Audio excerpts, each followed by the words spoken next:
ఒక ఆకు రాలుతూ చెప్పింది, ఈ జీవితం శాశ్వతం కాదు. ఒక పువ్వు వికసిస్తూ చెప్పింది, జీవించే ఒక్క రోజైనా గౌరవంగా గౌరవించమని.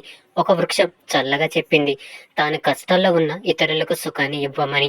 ఒక హృదయం నవ్వుతూ చెప్పింది, అందరి మనసుల్లో మంచి స్థానాన్ని సంపాదించమని. కడుపులోకి వెళ్ళిన విషం మనిషి జీవితాన్ని మాత్రమే నాశనం చేస్తుంది. కానీ చెవిలోకి వెళ్ళిన విషం ఎన్నో బంధాలను, అనేక జీవితాలను నాశనం చేస్తుంది. అందుకే తప్పుడు మాటలు చెప్పడం ఎంత తప్పో, చెప్పుడు మాటలు వినడం కూడా అంతే తప్పు.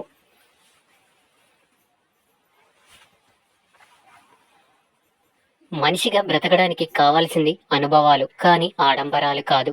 మనసు ప్రశాంతంగా ఉండడానికి కావాల్సింది అనుభూతులు, కానీ ఆలోచనలు కాదు. అందరితో పంచుకోవడానికి కావాల్సింది ఆనందాలు, కానీ ఐశ్వర్యం కాదు. జీవితంలో ఏది కోల్పోయినా బాధపడకు. ఎందుకంటే చెట్టు ఆకులు రాలిన ప్రతిసారి అంతకు రెట్టింపు ఆకులతో చిగురిస్తుంది. జీవితం కూడా అంతే. ఏం జరిగినా ఏదో ఒక మంచి కోసమే.